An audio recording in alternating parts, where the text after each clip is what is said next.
Hi everyone, I hope you're doing well. YouTube, this video is for educational and entertainment purposes only. I do want to apologize for the poor lighting. I have my ring light right in front of me, but it's just not working. But I am using the stand to help prop up the phone. So if I get some lighting, better lighting in the future, I'll use that. But for now, that's why my lighting quality is on a scale of smooth to, a little choppy. Yeah, it's definitely more in the yikes category.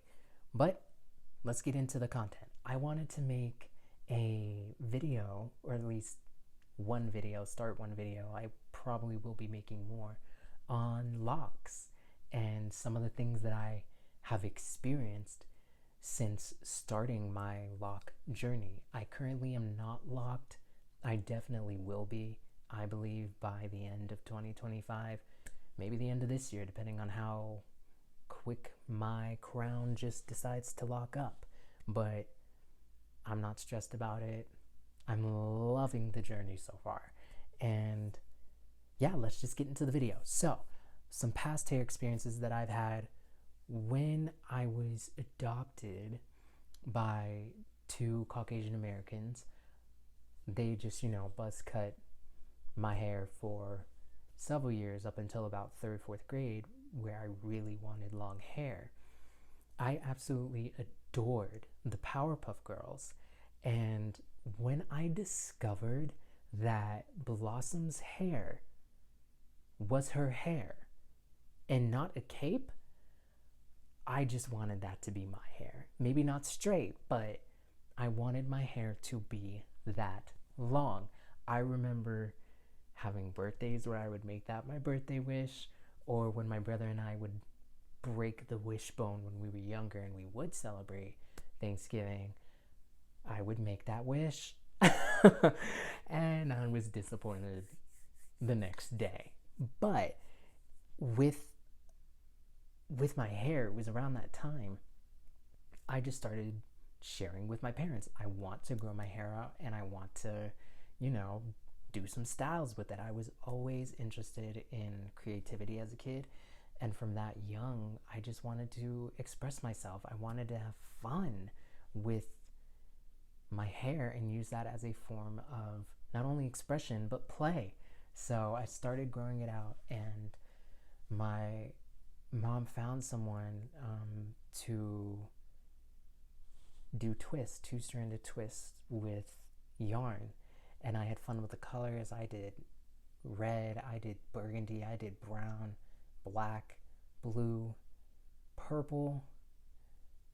I don't think I did a green, but I always had fun doing those colors with the extensions, and then with my natural hair, and then the ends being burnt just so they could last a little longer.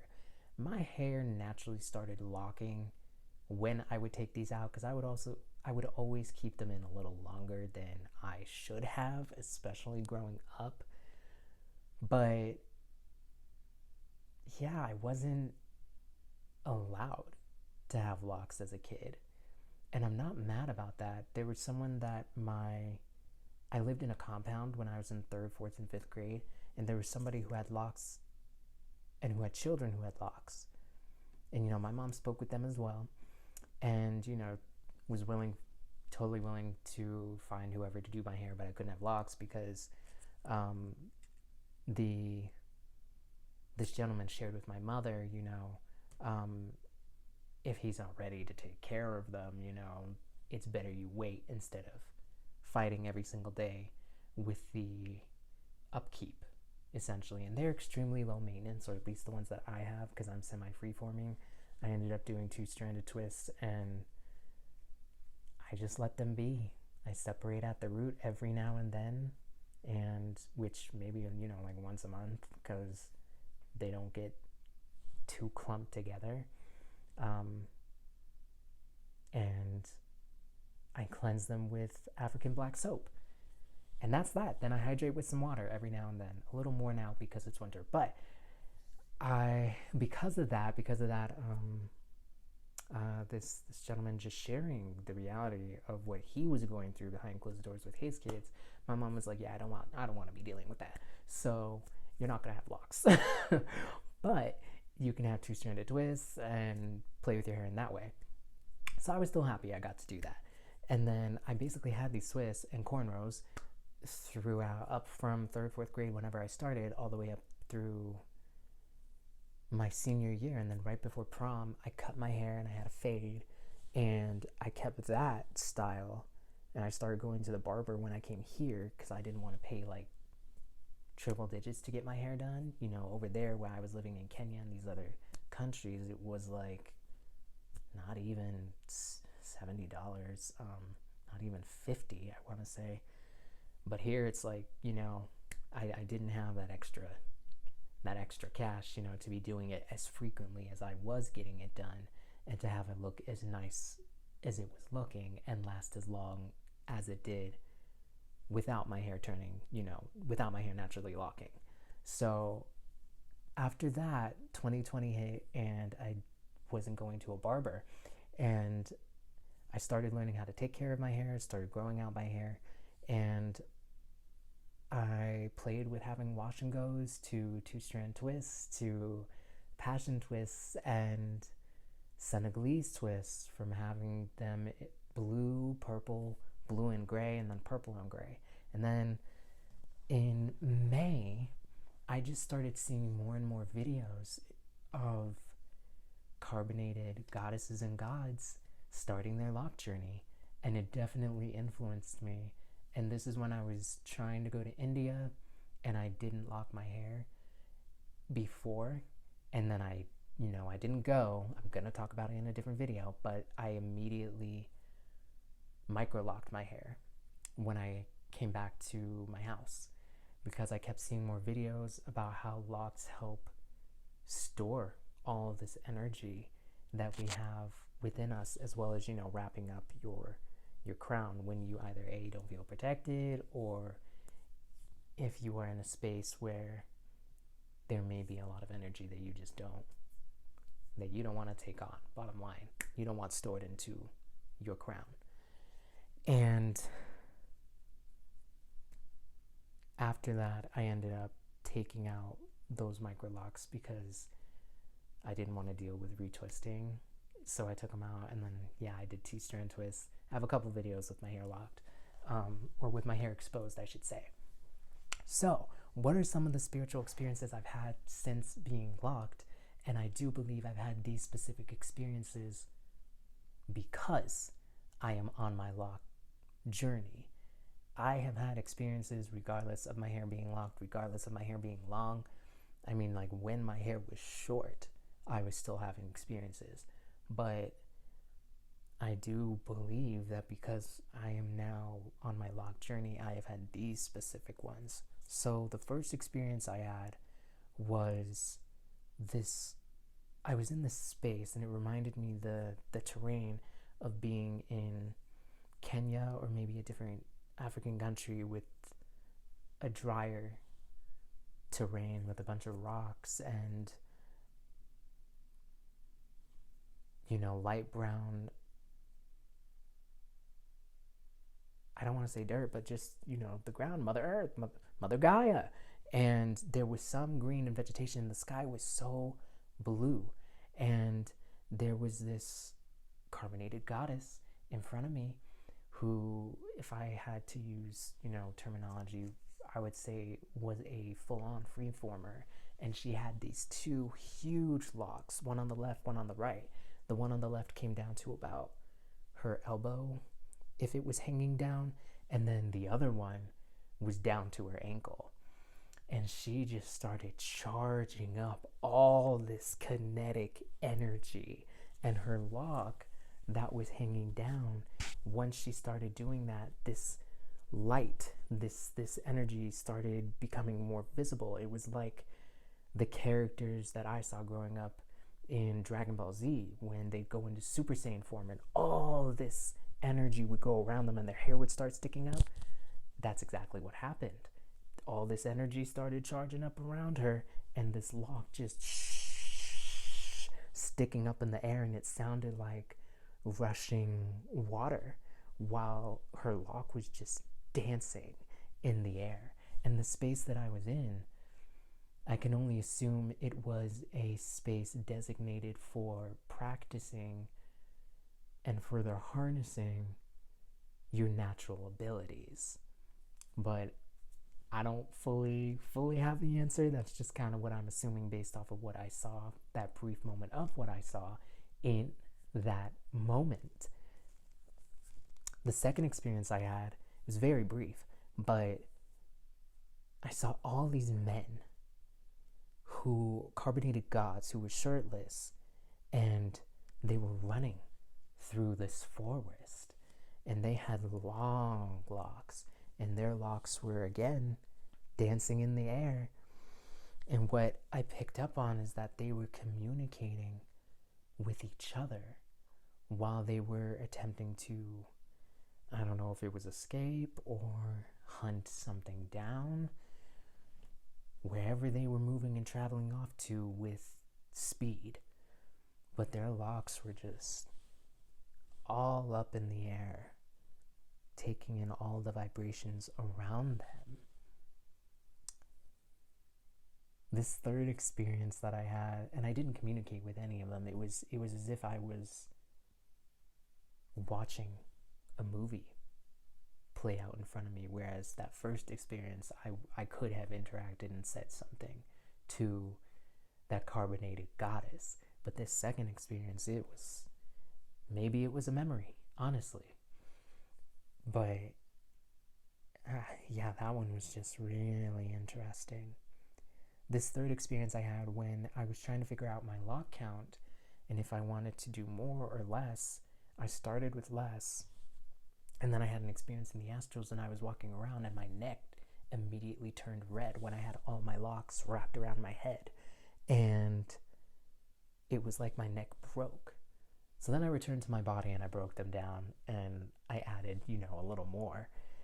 And my astral body felt a lot more comfortable with that number. And yeah, I didn't break them down anymore. I ended up combining one on this left side just because it looked like it needed help. So I decided to give it help, and I'll see how it progresses along. A fourth experience I had was when I was on my bed, and my hair's down to like here. If you just look at a couple of the other videos, that's pretty much how long my hair is right now. And when it's wet, it hangs down to maybe right below, or right above, my collarbone and my shoulders. But in the astrals, in this experience, my hair was down to my mid-back, strangely. And I was on top of, like, my eyesight, I was looking at myself on my bed, like I was on my ceiling essentially, and I was looking down, and I could see one of my other multidimensional bodies, like me, on my astral bed, and I was lying down, but my hair, my ether, my crown, my locks just started moving, and I started sending signals to my locks, just like how I send a signal and one of my fingers begins to move, and I can do that for all of my fingers as well as my toes. Maybe not all my toes, because one of them's a little stuck. But you get the picture. You send that electrical impulse out and your body responds. I was doing that, but with my locks, and each one, it just started moving. And the cool thing about it was, it moved the way I wanted it to move. It went where I wanted it to go. I was having this energetic response from, or not response, but a conversation from being outside of that specific astral body, but still being able to manipulate my crown, which was so awesome. It was cool. And I think that is definitely something I, along with anyone who has first off, who's growing out their crown, but especially if it is locked.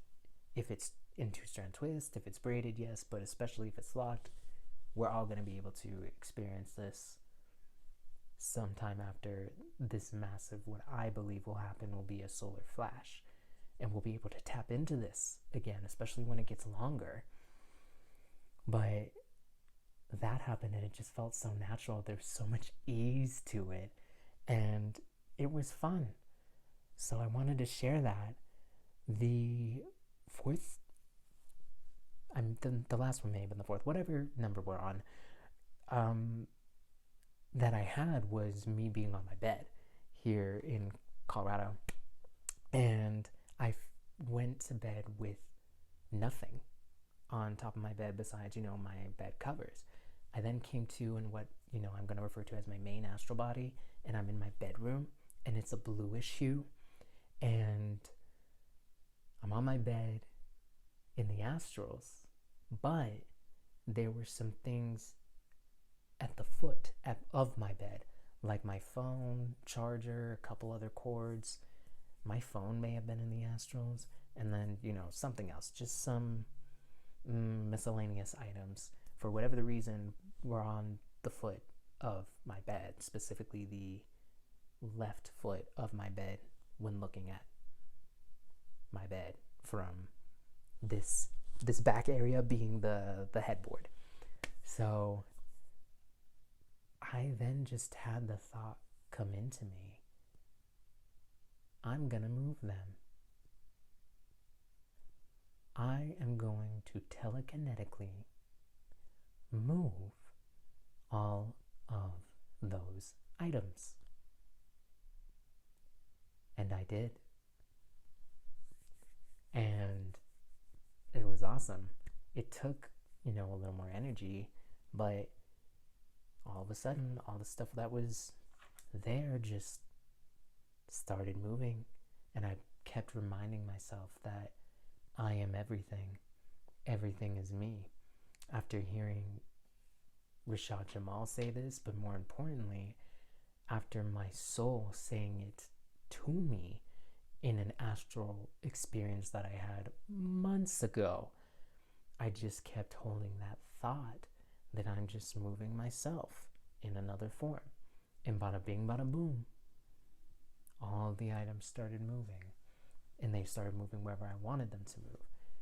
Tying this back to my Locs, while that was happening, my Locs just started moving up. Like there was a gravitational pull and my Locs just started going up.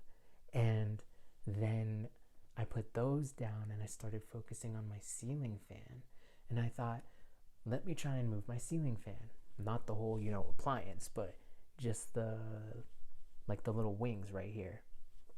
Let me try and get it to spin without turning anything on. So I then put that thought out there and I focused. And I can only assume that because that is a way bigger item than a phone appliance, it took a lot more energy. So I kept focusing and breathing and reminding myself that I am everything, everything is me, all that stuff.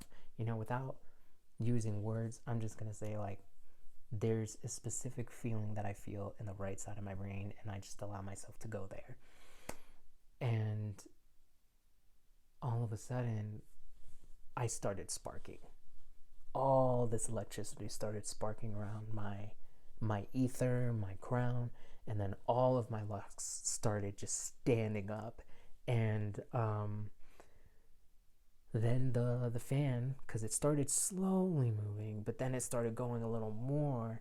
And once my Locs were essentially, dancing and going up and down, left and right, and all this electricity started forming around my head, there was this huge lightning bolt that just came down from the upper part of the left side of my bed that was to the left of my ceiling fan. But the fan started moving a little quicker. It wasn't as quick as, let's say, I desired, but it just took that much more energy. And that was the effect of, or I should say the end result of what happened, of me pushing myself a little more. And I definitely believe that I was able to experience this and had this experience because I am on my lock journey. When I had my hair in a wash and go, 2-strand twists, and passion twists, as well as Senegalese twists, and just out in my fro, I didn't have any experiences in seeing my ancestors or who are blue beings, or in having any of these experiences with seeing some of these other beings with Locs, and tapping into telekinesis, tapping into electrokinesis. I did tap into fire, pyrokinesis, when I had 2-strand twists. I will say that. But all these other ones, no, I do believe that it's a combination of just where we are energetically with this Kundalini energy on the planet, how it is affecting my body, and it's just an added layer because I have Locs. That's at least what I'm feeling, I don't know if that would have happened had my hair been in 2-strand twist or been out in a fro, just because I do have more energy because the hair is not coming undone. So I have a little more charged up than when my hair was not in this state. So yeah, there's another experience, but I'm gonna save that for another video.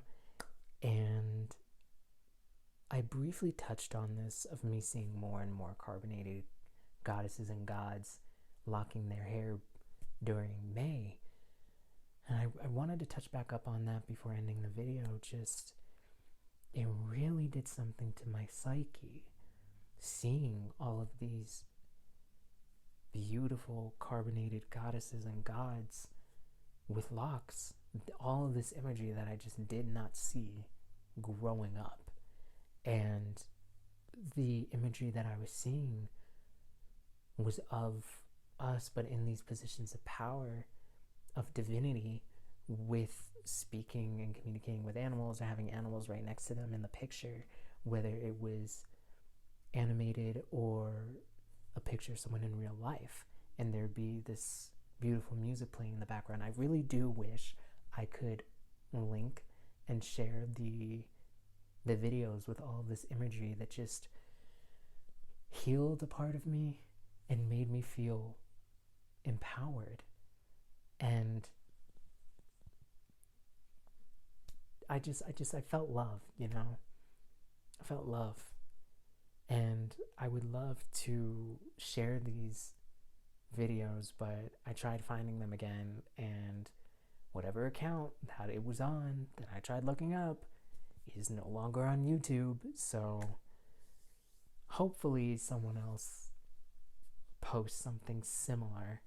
But I do just want to encourage, anyone who is thinking about locking your hair, I say do it. You have nothing to lose and so much to gain. I do also believe that I can't say that I've become more intuitive, but I have picked up on a few other subtler vibrations that I do not believe I would have been able to pick up on had I not been locked. And just in situations where it's like, all right, something's off, boom, that's what it was. And maybe I figure it out later, but being aware of the shift of energy in the space, I feel that has heightened, even though I still may not know what the hell is going on. I'm feeling that distortion and manipulation of energy. So that was this video, and And I do hope and encourage anyone, any goddess or god, just to grow your hair out, whether it's in a fro, whether it's out naturally, braids, two-strand twists, a different style, or if it's locks. I just encourage it, absolutely. And I do want to end this video out with, the proper positive energy, as I always do. First off, if you made it to this far in the video, thank you for watching. And I want to send peace, courage, protection, and divine cosmic love to every single 93rd being who is on their journey of remembering their divinity and remembering who they are. Peace.